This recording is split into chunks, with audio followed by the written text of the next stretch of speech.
দিয়ে শুনে যান। হযরত ইয়াকুব আলাইহিস সালাতু ওয়াস সালাম তার বড় বেটা ইসকে ভালোবাসতেন, আর তার মা হযরত ইয়াকুব আলাইহিস সালামকে ভালোবাসতেন। একদিন হযরত ইসহাক অন্ধ হয়ে গেলেন, বৃদ্ধতার কারণে 150 উপরে বয়স ওনার, উনি অন্ধ হয়ে গেলেন, চোখে দেখে না। বড় বেটা ইসকে ডাক দিয়ে বলতেছে, ইস, আমার ভালো কিছু খাইতে মন চাই রে বেটা, তুমি কিছু ভালো আমার জন্য নিয়ে আসো, হরিণ শিকার করে গোশত বানায় নিয়ে আসো। ইসরে, আমি তোমার জন্য একটা বিশেষ দোয়া করে দিব। হযরত ইস চিন্তা করলো, সুবর্ণ সুযোগ, আব্বার কাছ থেকে দোয়া নিব। মারহাবা কর। কার কাছ থেকে দোয়া নিবে? বাবার কাছ থেকে। আর আমাদের দেশের বাবা যদি বৃদ্ধ হয়, আমার দিকে তাকান, বাবার বয়স 100 বছর হয়ে গেছে, চোখে কম দেখে না, অন্ধ, লাঠি ছাড়া চলতে পারে না। ছেলেরা যদি বলে, বাপরে আমার একটু বাথরুমে নিয়ে যা, আমাকে একটু মসজিদে নিয়ে যা, আমার একটু পুকুরের পাড়ে নিয়ে যা, একদিন 2 দিন, পরের দিন ছেলের কাছে আসবার চাই না, ফলায় চলে যায়। যদি বাপ টের পায় তো ডাক দিবে না। বহু আছে, বলতেছি, ঘটনাটা একটা রাখছি। হজে যাওয়ার 2 ভাই একসাথে গেছে, দোনো ভাই অন্ধ হয়ে গেছিল। কেন বলতেছি, আনোয়ারপুরের মুসলমান মনোযোগ দেন। হযরত ইসকে ইয়াকুব ডাক দিয়ে ইসহাক আলাইহিস সালাম ডাক দিয়ে বলল, ইস রে, আমার তো ভালো কিছু খাইতে মন চায়, তুমি ভালো কিছু আমার জন্য নিয়ে আসো, রান্না করে আমি তোমার জন্য দোয়া করে দিব। হযরত ইস তিনি জঙ্গলের মধ্যে চলে গেলেন হরিণ শিকার করার জন্য। এমন সময় হযরত ইয়াকুব আলাইহিস সালামের মা ডাক দিয়ে বলতেছে, ইয়াকুব রে, তোর বাবা তো একটা বিশেষ দোয়া করবে আজ। ও ইয়াকুব, ইস তো জঙ্গলে চলে গেছে হরিণ শিকার করার জন্য, তুই তাড়াতাড়ি করে 2টা ছাগলের বাচ্চা জবাই কইরা গোশত ফিরাই ট্রাই করে রান্না বান্না করে তোর বাবার সামনে দে। আশা করা যায় তোর বাবা যদি দোয়া করে আজকে বিশেষ দোয়াটা তুই পেয়ে যাবি। হযরত ইয়াকুব ডাক দিয়ে বলতেছে, মা, আমার বড় ভাই তার শরীরে তো পশম আছে বড় বড়, এখন আমি যদি বাবার সামনে যাই, বাবা আমার গায়ে হাত দিলে তো টের পেয়ে যাবে যে আমি ইসলামী ইয়াকুব। তখন বাবা যদি দোয়া না করে কই, বেটা তুমি আগে ভালো খাওয়াবা।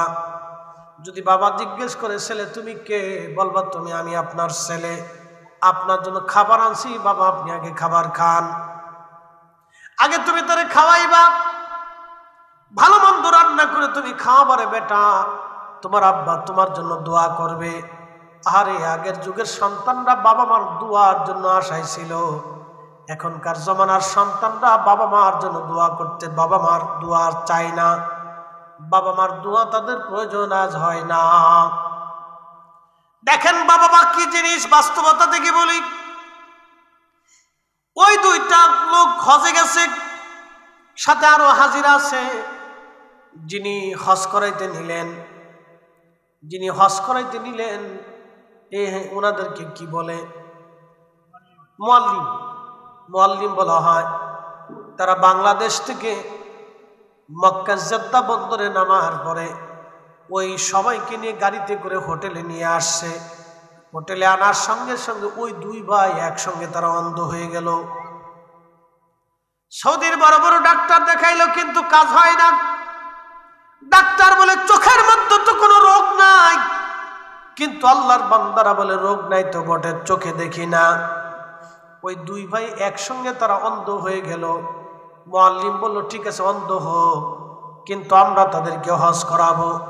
হজের আনুষ্ঠানিকতা যা কিছু আছে সব হলো, সাফা মারওয়া দৌড়াদৌড়ি হলো। ওই অন্ধ অবস্থায় হুইল চেয়ারে করে মুআল্লিম তাদেরকে বিশেষভাবে হজ করাইলেন, কাবা ঘর তাওয়াফ করাইলেন, মাকামে ইব্রাহিমে নামাজ পড়াইলেন।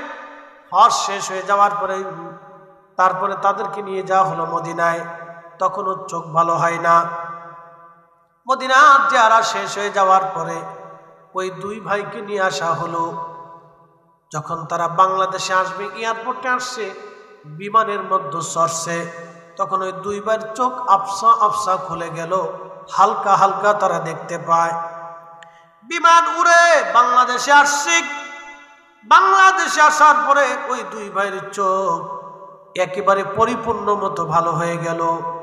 হাজিরা ডাক দিয়ে বলল, ভাই আমরাও হজ করলাম, তোমরাও হজ করলা, তোমরা দুই ভাই একসঙ্গে অন্ধ হইলা, সারা হজের সময় তোমরা মক্কা মদিনা দেখতে পারলা না, কিন্তু আমরা মক্কা মদিনা দেখলাম, তোমরা বাংলাদেশে আসার পরে অন্ধ হয়ে গেলা, কারণ কি?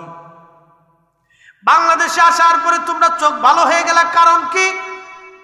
সারা মক্কা মদিনায় তোমাদের চোখ অন্ধ, বাংলাদেশে আসার পরে আমার চোখ ভালো হয়ে গেলা, বলবা জীবনে কি অপরাধ তোমরা করছো? বলবা কি? বলো তোমাদের জীবনের কি অপরাধ আছে? ও বাজান, আল্লাহর শাস্তি তখনও ছিল, এখনো আছে, আগামীতেও হবে। আল্লাহ দুনিয়ার থেকে শাস্তি দিয়ে নেয়, পৃথিবীর ভিতরে আল্লাহ শাস্তি দেয়। যারা বাবা মার সাথে রূঢ় আচরণ করে দুনিয়ার থেকে তাদেরকে আল্লাহ শাস্তি দেয়, শাস্তি দিয়ে তারপরে কবরে নেয়। দুই ভাই কেঁদে দিয়ে বললেন, হাজিরা তোমরা মক্কা মদিনা দেখছো, কিন্তু আমাদের মক্কা মদিনা দেখার নসিব হলো না। তোমরা হজ করলা চোখ দেখে দেখে, কিন্তু আমরা হজ করলাম অন্ধ হয়ে, দেখার সুযোগ হলো না। হাজিরা রে, আমাদের টাকার অভাব নাই, বাড়ি গাড়ি খাবারের কোনো অভাব নাই, কিন্তু আমাদের বৃদ্ধ মা বাবাকে আমরা দুই ভাই বৃদ্ধাশ্রমে রাখছিলাম, আমাদের ঘরের মধ্যে মা বাবার জায়গা হয় নাই, আমরা দুই ভাই বৃদ্ধাশ্রমে রাখছি, আমরা দুই ভাই বৃদ্ধাশ্রমে রাখছি, মা বাবার বৃদ্ধাশ্রমে রাখছি, আমাদের ঘরে বাবা মার জায়গা হয় নাই। হাজিরা, বাবা মার সঙ্গে বেঈমানি করার জন্য আল্লাহ খোদার ঘর দেখাই নাই, মক্কা মদিনা দেখার সুযোগ আমাদের হলো না। বুঝতে পারলাম দুনিয়া থেকে কেন মক্কা মদিনা আল্লাহ দেখাইল না, কেন আমরা অন্ধ হলাম। আজকে বুঝতে পারছি, বাবা মার সঙ্গে বেয়াদবির কারণে, বাবা মার সঙ্গে রূঢ় আচরণের জন্য, বৃদ্ধাশ্রমে পাঠানোর জন্য আজ আমাদের এই অবস্থা। আনোয়ারপুরের মুসলমান, হাবিগঞ্জের মুসলমান, ও যুবক, আজ আপনারা ভালো করে শুনে যাবেন, শিখে যাবেন। পায়ে হাত দিয়ে বলে গেলাম, আল্লাহ রসুল বলেন, উম্মত যে বাবা মা পাইল কিন্তু খেদমত করে জান্নাত নিয়ে যেতে পারলো না, সে ধ্বংস হয়ে যাক। যে বাবা মা পাইল কিন্তু খেদমত করে জান্নাত নিয়ে যেতে পারলো, কথা বলছিলাম, হযরত ইসহাকের কথা বলছিলাম। হযরত ইসহাক বললেন, বেটা আমার জন্য খাবার নিয়ে আসুক। ইয়াকুব আলাইহিস সালামের মা বলল, বেটা ইয়াকুব, তাড়াতাড়ি করে তোর বাবাকে খাবার খাওয়া, একটা বিশেষ দোয়া আছে, এই দোয়াটা তুই পাবি। হযরত ইয়াকুব আলাইহিস সালাতু ওয়াস সালাম তাড়াতাড়ি করে ছাগল জবাই করলেন। ছাগল জবাই করার পরে হযরত ইয়াকুব আলাইহিস সালাম বাবার সামনে খাবার নিয়ে গেল, আর ইয়াকুবের মা ছাগলের চামড়াটা তার গায়ের মধ্যে জড়াই দিল। জড়াই দেওয়ার পরে হযরত ইয়াকুব আলাইহিস সালাম বাবার সামনে যা বললেন, বাবা আমি আপনার জন্য খাবার নিয়ে আসছি। বলে, তুমি কে? ইয়াকুব আলাইহিস সালাম ডাক দেয়া বলেন, বাবা আমি আপনার ছেলে। নাম বলে নাই, বললো আমি আপনার ছেলে। কথা তো সত্য, আমি আপনার ছেলে। বাবা খাবার আনছি, খাবার আপনি খান। হযরত ইয়াকুব আলাইহিস সালাম খাবার দিলেন। হযরত ইয়াকুব আলাইহিস সালামের খাবার ইসহাক আলাইহিস সালাম খাইতে লাগলেন। খাওয়া শেষ, বললেন, বেটা তুমি আমার কাছে আসো। কাছে আসছে, হাত বাড়াই দিলেন গার উপরে, হাত দিয়ে বললেন, বেটারে তোমার গায়ে তো ইসের মতো পশম মনে হয়, কিন্তু কণ্ঠে তো ইসের কণ্ঠ মনে হয় না, কণ্ঠটা তো ইয়াকুবের কণ্ঠ মনে হয়। বেটা তুমি তো ইয়াকুব, তো যাই হোক, তুমি যেহেতু আমার আগে খাবার খাওয়াইছো, তা আমি তোমার জন্য দোয়া করে দিলাম। হযরত ইসহাক আলাইহিস সালাম হাত বাড়াইল, আল্লাহ আমার বেটা আমাকে উত্তম ভাবে খাবার খাওয়াইছে, আমি বাবা হয়ে তার জন্য একটা দোয়া করে গেলাম, আল্লাহ তুমি আমারও নবী বানাইছো, আমার বেটা ইয়াকুবকেও তুমি নবুয়তি দান করো, তাকেও নবী বানিয়ে দাও। একবার জোরে বলা যাবে কি মারহাবা।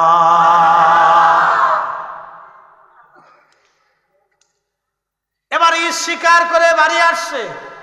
ইস তার বড় ভাই। বনি ইসরাইলের ইতিহাসটা শোনাচ্ছে। বনি ইসরাইল ওরা কোথার থেকে আসলো? হাজরাতে ইস স্বীকার করে হরিণ রান্না বান্না করে বাবার জন্য ফ্রাই করে খাবার সামনে নিয়ে আসছে। খাবার এনে বলেন, আব্বা জান আমি খাবার আনছি। বলে বেটা তুমি কে? বলে আমি ইস। বলে ইস রে, তোমার আগে তো খাবার খাওয়াই গেছে ইয়াকুব। বলে আব্বা বলেন কি? বলে হা, ও তো আমার আগে খাবার খাওয়াই একটা দোয়া নিয়ে চলে গেছে।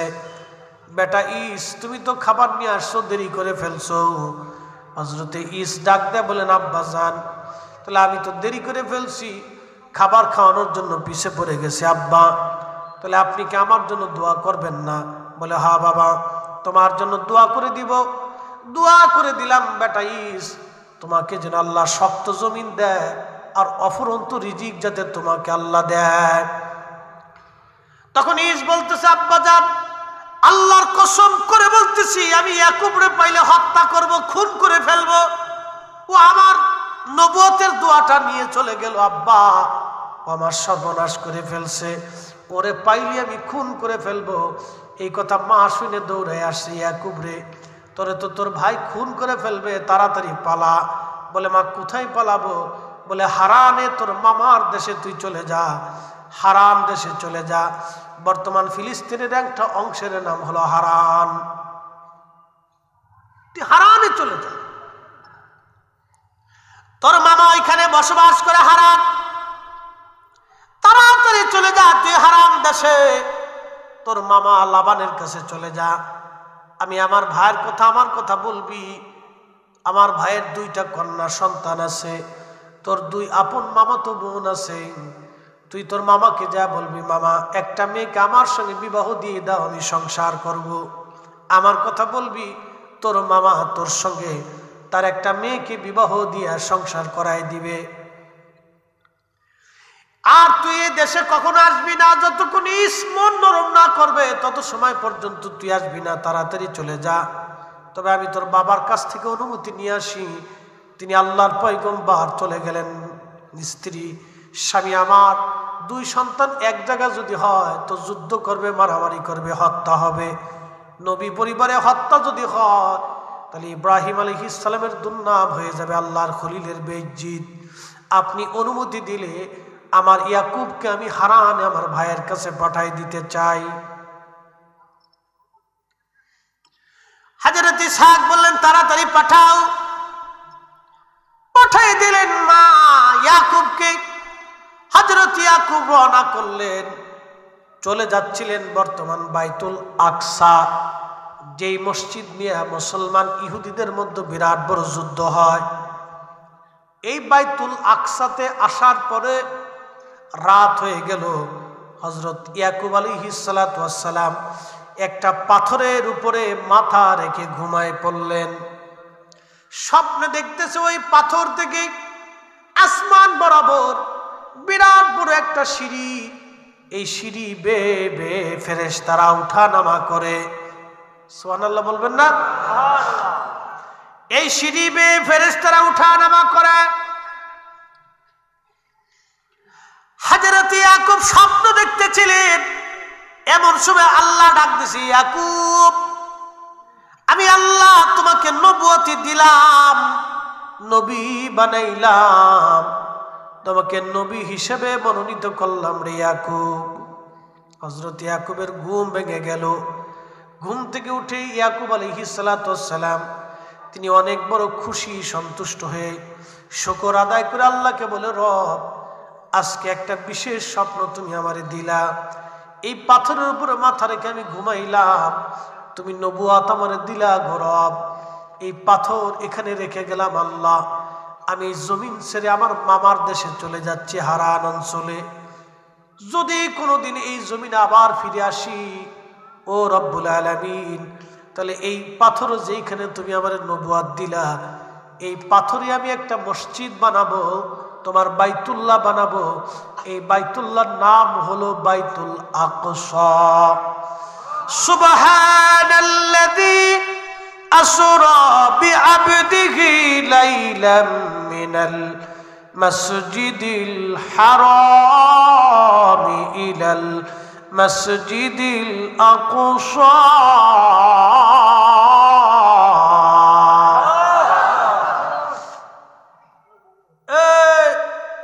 হবিগঞ্জবাসী বুঝে যান, ফিলিস্তিনের ইসরায়েলরা কোথায় এসে বসে দেখেন।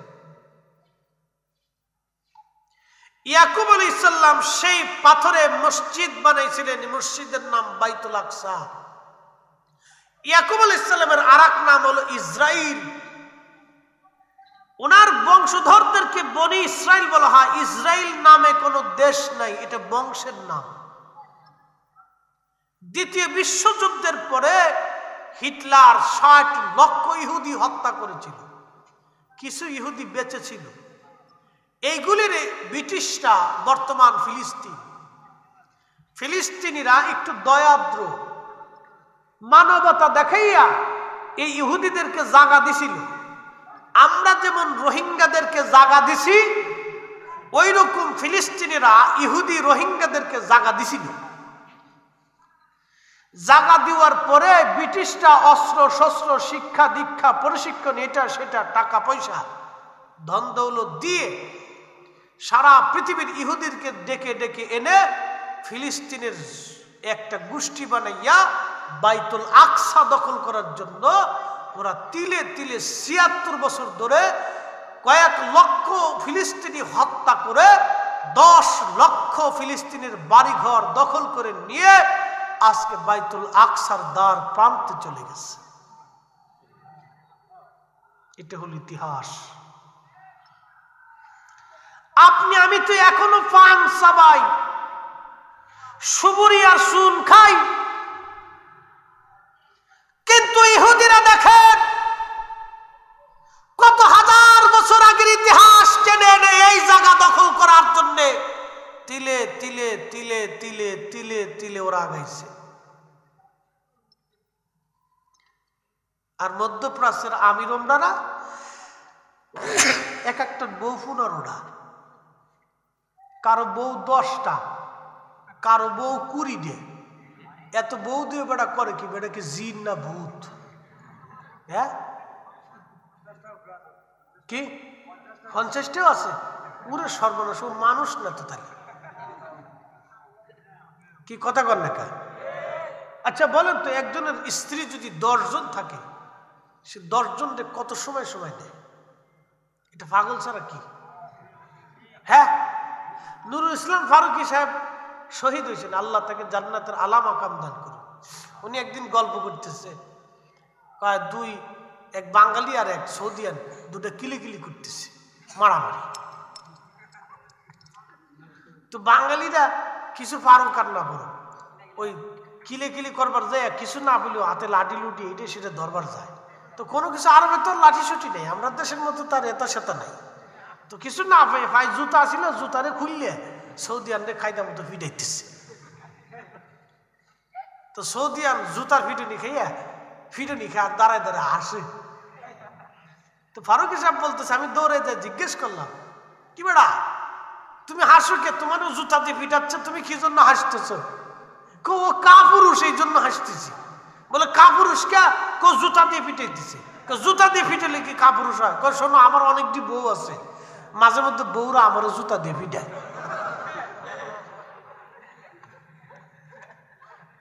মাঝে মধ্যে বউগুলি আমার জুতা দিয়ে পিঠা। তো ও তো মহিলা, ও জুতা দিয়ে আমার পিঠাইতেছে।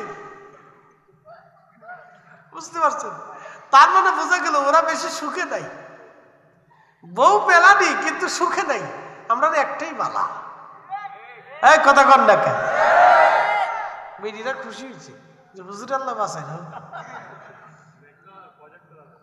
হুজুর আল্লাহ বহুদিন বাঁচে না। একটাই বালা, ঝামেলা করে লাভ কি? অশান্তি। বাংলাদেশের সিচুয়েশনে চলে না। যার দুটো বউ আছে হে দুনিয়ার জাহান্নাম দেখিয়ে গেছে। যার দুইটা বউ আছে, দুনিয়া জাহান্নাম দেখে গেছে যে কি বিপদের বিপদ, মুসিবত কি। কবি একটা গান লিখছিল, তেঁতুল তিতা নিম তিতা, তিতা পানের জ্বর, তার চাইতে অধিক তিতা 203-এর ঘর রে, 203-এর ঘর।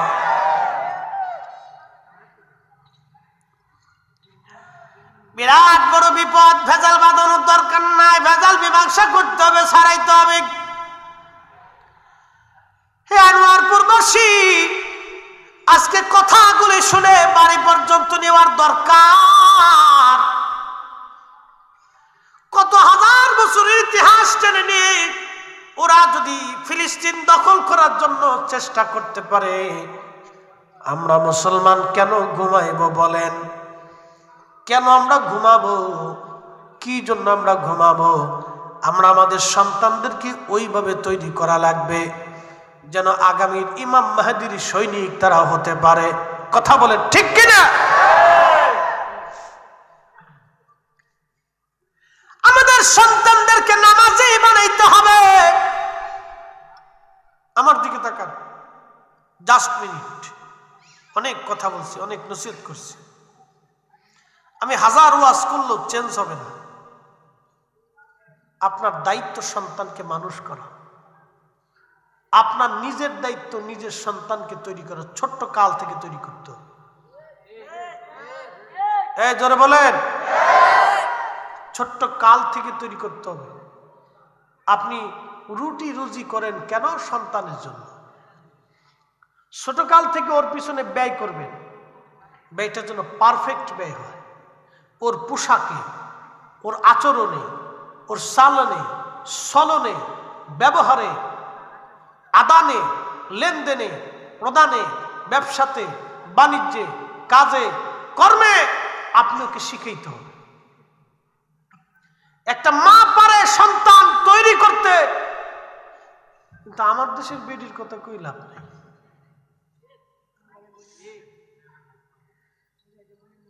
এটার কোনো আবহাওয়া বুঝি নেই, ফ্যাট করে কেন্দ্রে দেয়। কি কথা কর নাকি? ভেদ করে কেন্দ্রে দেয়, বুঝি না, কোনো আবহাওয়া বুঝি না। আমার দেশের বেডির কোনো আবহাওয়া বুঝি না, আল্লাহ জানে। হ্যাঁ, নারী জাতি আপনাকে শক্ত হতে হবে, আপনাকে স্ট্রং হতে হবে, আপনাকে সেই রকম প্রস্তুতি নিতে হবে, আপনাকে চেষ্টা করতে হবে সন্তান তৈরি করার জন্য। বলছিলাম ওয়াসাল কান্নী রাদিয়াল্লাহু আনহুর কথা। মা তার বেটা ওয়াসকে কি শিক্ষা দিয়ে গেলেন যে সন্তান মাকে ভুলতে পারে নাই। আল্লাহর নবীকে সাহাবীরা বলেন, হুজুর ওয়াসাল কান্নী আপনাকে দেখার জন্য কেন আসলো না? আল্লাহর নবী বললেন, সাহাবীরা ওয়াসাল কান্নী এই জন্য আসে নাই, তার মা আছে বৃদ্ধ মা, ওয়াইসের মা ছাড়া আর কেউ নাই, মায়ের ওয়াইস ছাড়া আর কেউ নাই। সে যদি আমার কাছে আসে রে, তাহলে মার সেবা শুশ্রূষা কে করবে? এই জন্য সে সবসময় মার খেদমতে রত থাকে। আল্লাহর কাছে এটা এতই ভালো লাগছে, এতই ভালো লাগছে আল্লাহর কাছে। ইমাম জৌজি উয়ুনুল হিকায়াতের মধ্যে তিনি লিখতেছেন, কিয়ামতের মাঠে সব বান্দারে আল্লাহ জান্নাতে পাঠায় দিবে। জান্নাতে পাঠাই দেওয়ার পরে ওয়াসাল কারনিকে আমার আল্লাহ হাসরের মাঠের এক পাশে দাঁড়া করায় রাখবে। ওয়াসাল কারনি বলবে, রব আপনি কেন আমাকে দাঁড়া করায় রাখছেন? আল্লাহ ডাক দেবে, ওয়াইস আমি বেজার হইছি এই জন্য না, তোমার উপর বেজার হই নাই রে ওয়াইস, সেই জন্য দাঁড়া করায় রাখছি তা না। ওয়াইস সবাইরে জান্নাতে দিয়ে দিলাম, তোমারে কেন দাঁড়া করাইলাম? ওয়াইস রে, তুমি আজকে যারে সুপারিশ করবা আমি আল্লাহ তোমার সুপারিশে তারে জান্নাতি বানায় দিব। হইছে না? আরো জোরে একসাথে চিৎকার মেরে বলেন আল্লাহু আকবার। নবীর গোলামের এই যদি দাম হয় তো নবীর দাম কত? সুবহানাল্লাহ জোরে বলবেন। আমার দেশে এক দল আছে, আপনাদের হবিগঞ্জে বুঝি নাই, শহরের ভিতরে বেশি পাওয়া যায়, শিক্ষিত ছেলেপেলেরা বেশি। এরা মনে করে আমরা বিরাট বড় শিক্ষিত, অনেক কিছু জাইনে গেছি। এরা মনে করে আমরা বিরাট কিছু জানছি, অনেক কিছু শিখে ফেলছি, আপনার মতো আর দুনিয়াতে কেউ জানে না, এরা মনে করে। এদের আকীদা হচ্ছে কিয়ামতের মাঠে নবীর করার কিছুই নাই। না আসতে হয়ে গেল না? কবি কাজী নজরুল দাড়ি নাই মোছ নাই কি চমৎকার লেখলেন, শ্রেষ্ঠ নবী দিলাম রে তরিয়ে নিতে রোজহাসুরি, পথ না ভুলি তাই তো দিলে পাক কুরআনের বাণী, খোদা তোমার মেহেরবানি। সুন্দর ফুল সুন্দর ফল মিঠা নদীর পানি, খোদা তোমার মেহেরবানি। তুমি কতই দিলে আরাতুন ভাই বারাদার পুত্র স্বজন, খোদা পেলে অন্ন জুগাও মানি চাই না মানি, খোদা তোমার মেহেরবানি। শ্রেষ্ঠ নবী দিয়েছে আল্লাহ কেন? আখেরে তরানোর জন্য। যাদের আকীদা ঠিক না, হাজার বছর ইবাদত হলেও জান্নাত নসিব হবে না। কথা বলেন ঠিক কিনা? যে আহলে সুন্নাত ওয়াল জামাত ছাড়া নাজাতের আর কোনো রাস্তা নাই। যদি কোথাও নাজাত খুঁজে পান তো চলে যান, অসুবিধা নাই। এই আকীদায় ঘুমাইছে খাজা বাবা আজমেরি, এই আকীদায় ঘুমাইছে শাহজালাল আমনি মুজাররদি। শুধুই ঘুমান নাই, যাই নামাজ বিছাইয়া সুরমা নদী পার হয়ে গেছে তিনি। সেটা বলবেন আল্লাহু আকবার। এখনকার সুরমা নদী তখনকার সুরমা নদী এক নদী না। এখনকার সুরমা নদী তো ছোট নদী, 800 বছর আগের নদী সুরমা। ছোট নদী ছিল না রে বাপ, অনেক বড় নদী। মনোযোগ দেন, এই হবিগঞ্জ শহর 800 বছর আগে কোনো শহর ছিল না। কি কথা বলেন ঠিক কিনা? 800 বছর পরে একটা শহর হয়েছে, 800 বছর পরে একটা মরুভূমিও হতে পারে, ঠিক কিনা? পারে না? 800 বছর পরে জঙ্গল হয়ে যেতে পারে, 800 বছর পরে আবার বিরাট বড় শহর হতে পারে। কিন্তু সিলেটের ওই জমিন সুরমা নদী 800 বছর আগে ছোট্ট নদী ছিল না, অনেক বড় নদী ছিল। কালের বিবর্তনে এই নদীটা ধীরে ধীরে ধীরে ধীরে ধীরে ধীরে ছোট হয়ে গেছে। আজ এই নদী পার হয়েছেন যাই নামাজ দি শাহজালাল আমনি মুজাররদি। সে আকীদার নাম আহলে সুন্নাত ওয়াল জামাত। তিনি এমন আল্লাহকে খুশি করলেন, কি ওয়াজ সেই দিন করলেন তিনি। আমরা আজ বাংলাদেশে 60 লক্ষ আলেম যা পারি নাই। 60 লক্ষ আলেম ওয়াজ করি।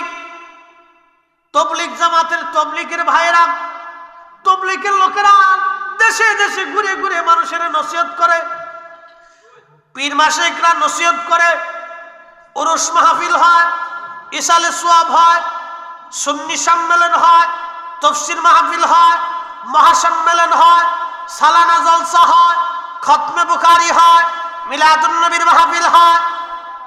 কি কথা কোন ঠিক কিনা? এত ওয়াজ নসিহত প্রত্যেক জুমাতে জুমাতে খতিবরা বয়ান করে, তারপরেও কেন মানুষের হেদায়েত হয় না? শাহজালাল কি ওয়াজ করলেন তিনি। তার ওয়াজ শুনে শুনে লক্ষ লক্ষ মানুষ কালেমা পড়ল। একবার জোরে বলা যাবে আল্লাহু আকবার। কি ওয়াজ করলেন সেই দিন, কি জবান এই দিন এত বড় সম্মেলন হয়েছে না। 800 বছর আগে এতগুলি মুসলমান মানুষ এক জায়গায় জোগাড় করাও কষ্ট ছিল। তখন তো এত মানুষ ছিল না, ছিল? সারা বাংলাদেশের কয়টা মানুষ ছিল 800 বছর আগে? 50 লাখ, বেশি ধরেন 1 কোটি ছিল। 800 বছর আগে 1 কোটি হইব না, 50 লাখ ধরলাম। 50 লাখ সারা বাংলাদেশ, সারা বাংলাদেশ মিলে 50 লাখ মানুষ ছিল। এতগুলি মানুষ জমা করা বিরাট কষ্ট ছিল। সেই দিন কি ওয়াজ করলেন তিনি হেঁটে হেঁটে, যে উনার সেই ফুয়ুজতে আজও পর্যন্ত এ জমিনের মাটি আল্লাহ খনিজ সম্পদ দিয়ে ভরে রাখছে। আসতে হলো কেন? আরো জোরে। ওয়াজ শেষ, চলে যাবেন? মোনাজাত ছাড়া যাবেন? কারা কারা যাবেন হাত উঁচা করে? যাইতেন না? আচ্ছা, হাত নামান, যাওয়া লাগতো না। এবার এক শেষ, ওয়াজ শেষ। বাংলাদেশের মাটির নিচে একটা প্লেট আছে, বিজ্ঞানের থিমে এটাকে বলা হয় প্লেট। এই প্লেটটা আজ 400 বছর ধরে ফাটল। এই প্লেটটা 400 বছর ধরে ফেটে রয়েছে। যে কোনো সময় এটা ভূমিকম্প হবে, বড় ধরনের ভূমিকম্প। এই বঙ্গেতে 1000 বছর আগে একটা ভূমিকম্প হয়েছিল। শাহজালাল রহমতুল্লাহ আসারও 200 বছর আগে এই বঙ্গে একটা ভূমিকম্প হয়েছিল। এই ভূমিকম্পে তখন তো বিল্ডিং সিল্ডিং ছিল না, এতটা বুঝে নেই। ভূমিকম্পটা খুব মারাত্মক ছিল। তারও 600 বছর পরে একটা ভূমিকম্প আবার হইল। আজ থেকে 400 বছর আগে একটা ভূমিকম্প হইল। এই ভূমিকম্পে বর্তমান যে সেন্ট মার্টিন দ্বীপ কক্সবাজারে, এটা ছিল সমুদ্রের 3 ফিট নিচে, কিন্তু ওই ভূমিকম্পে এই সেন্ট মার্টিন দ্বীপটা 3 ফিট উপরে চলে আসলো। আসতে হলো না, আর একটু জোরে হবে। এই মহা ক্ষমতার মালিক জোরে। সারা বাংলাদেশের 18 কোটি মানুষ যদি সেন্ট মার্টিনের নিচে যায় ধাক্কা ধাক্কি করে, উঠবো? দাববো? দাবতো না। এক ভূমিকম্পে সেন্ট মার্টিন দ্বীপ আল্লাহ উঠাই দিছে। আমরা চিন্তা করতেছি বাংলাদেশের এত মানুষ কই জায়গা পাইব? এত মানুষ হইতেছে, জায়গা কোথায়? আরেকটা ভূমিকম্প দিয়ে যদি সমুদ্রের ভিতরে বাংলাদেশের মতো আরেকটা দেশ আল্লাহ বাইর করে দেয়, হতে পারে না? একসাথে বলেন, পারে? বিশ্বাস আছে? আছে? আচ্ছা, 400 বছর ধরে এই বাংলাদেশে ভূমিকম্প হয় না, হয় না। এই ভূমিকম্পের উৎপত্তিটা হবে সিলেটের মাটির নিচ থেকে। কোথার থেকে? সিলেটের মাটির নিচ থেকে ভূমিকম্পটা শুরু হবে। 400 বছর ধরে হয় না। কারণটা কি? যেখান থেকে শুরু হবে সেখানে একজন ঘুমাই রয়েছে। একসাথে বলবেন আল্লাহু আকবার। আরো জোরে বলেন আল্লাহু আকবার। খাওয়ার আছে? আওয়াজ তুলে বলেন আছে। মোল্লা ওলিদের পক্ষে, বাসলে ওলিদের পক্ষে। কথা কোন ঠিক কিনা?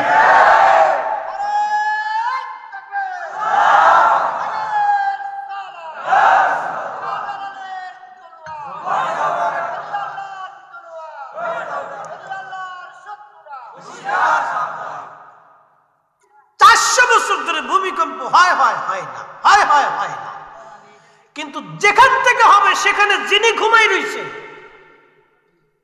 তিনি বেড়াই। উপরেও বেড়া, নিচেও বেড়া। উপরেও বলি, নিচেও বলি। কি কথা কন না? উপরেও শাহজালাল, নিচেও শাহজালাল। উপরেও নবীর আওলাদ, নিচেও নবীর আওলাদ। কি কথা কন ঠিক কিনা? উপরেও ইয়ামানি, নিচেও ইয়ামানি। আমার দেশের 2 সেটে মোল্লা উল্লাহ সুল্লাহ অলিদের বিরুদ্ধে লাফাইলে তাতে কি আসে যায়? হ্যাঁ, কিছু আসে যায়? এটার নাম কি? বুড়া? এটা বুড়া হইল কবে? এটা তো ফার্স্টটা এক লোক এসে, তো এটা বুড়া হইলো কেন? আচ্ছা, এই বুড়া আঙ্গুল দেখে দুই সেটে বলবি সিল্লা ফাল্লা করলে ও অলিদের কিছু আসে যায় না।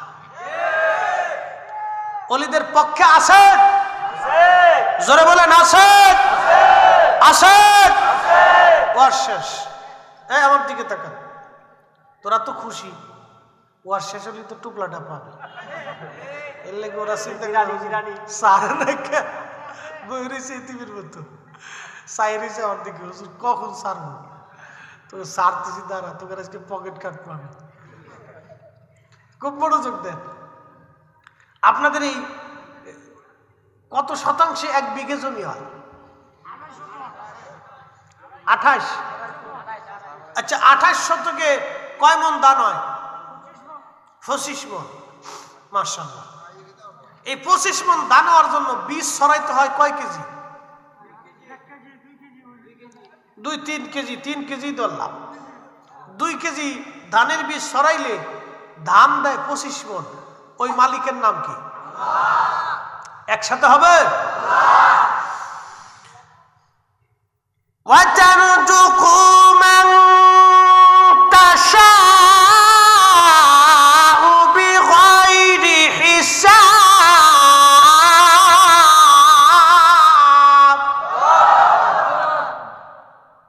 কার কালাম?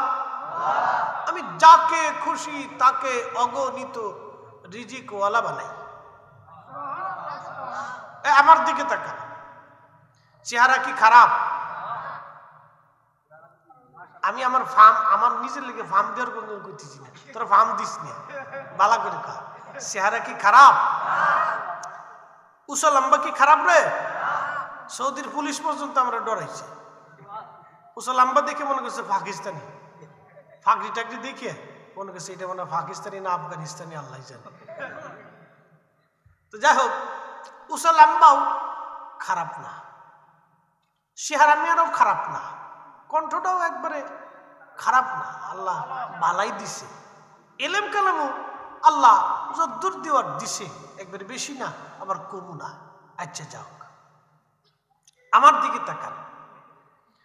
এমন একদিন গেছে যে আমি এক বেলা খাওয়ার পয়সা ছিল না। এই কথাটা বলার জন্য বলতেছি, কিন্তু আমার চেহারা, আমার গাড়িতে, আমার বাড়িতে, আমার সৌন্দর্যে, আমার কথায় কেউ বুঝতে পারবে না। এমন দিন গেছে মাদ্রাসার জীবনে এক বেলা খাওয়ার পয়সা আমার ছিল না। বহু রাত আমি ক্ষুধার্ত থাকছি। আমার জীবনের সেই স্মৃতিগুলি মনে পড়লে শিহরে উঠে। বহু রাত্র না, বহু খাবার, অনেক খাবার আসে, আমি ইচ্ছা করি খাই না। আমি ইচ্ছা করি 2 বেলা খাই। এক সময় আমি 2 বেলা খাবার জুটতো, আর 1 বেলা পয়সা ছিল। আমি এখন ইচ্ছা করি 2 বেলা, 3 বেলা খাই, ইচ্ছা করি। যিনি বন্টন করেন, বাজেট করেন, তিনি উনি। আপনাদেরকে অনুরোধ করব, হাজার চেষ্টা করলেও বেশি পাবেন না যদি উনি বাজেট না করেন। এই জন্য ওনার উপরে 100% পিওর রেখে একটা কাজ আপনাদেরকে আছে, আমি আমল দিয়ে যাই। এই আমার দিকে তাকান, একটা আমল আপনাদের কাছে আজকে দিয়ে যাই। কোনো ভিখারিকে মাহরুম করবেন না, কোনো অভাবীকে মাহরুম করবেন না, তাহলে আল্লাহ আপনার জন্য অসীম রিজিক বরাদ্দ করে দেবে। সুবহানাল্লাহ। এই গোপন আমলটা আজকে আপনাদেরকে দিয়ে গেলাম। কোনো ভিখারি অভাবীকে নিজের দরজা থেকে মাহরুম করবেন না। আল্লাহকুমুত তাকাসুর হাত্তা সুরতুমুর মাকাবির।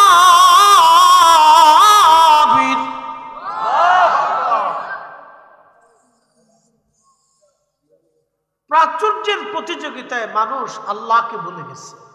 কত সময়? জুরতুমুল মাকাবির, কবর পর্যন্ত। এরপরে আর সুযোগ নেই। একদিন মাটির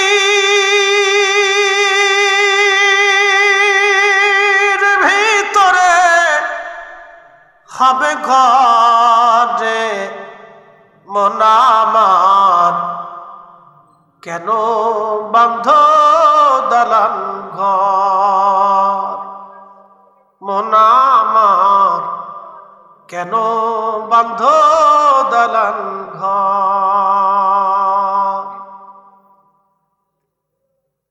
জি আল্লাহ 2 কেজি ধানে 24 মণ 25 মণ ধান আপনাকে দিতে পারে। রাসূল করিম বলছেন, তুমি 1 টাকা সাদকা দিবা, 1 টাকা তুমি আল্লাহর পথে দান করবা, আল্লাহ তোমাকে 70 গুণ বাড়াই দেবে। সুবহানাল্লাহ। দরজা থেকে কোনোদিন কোনো ভিখারিকে মাহরুম করবেন না। এই আমলটা দিয়ে গেল। দরজা থেকে কোনো ভিখারিকে মাহরুম করবেন না, কোনো মানুষের রিজিকে হাত দিবেন না। যিনি দেন তিনি আল্লাহ, বন্টন যিনি করেন আল্লাহ, ওখানে আপনার কোনো হাত নেই। وَأَنفِقُوا مِمَّا رَزَقْنَاكُم مِّن قَبْلِ أَن يَأْتِيَ أَحَدَكُمُ الْمَوْتُ।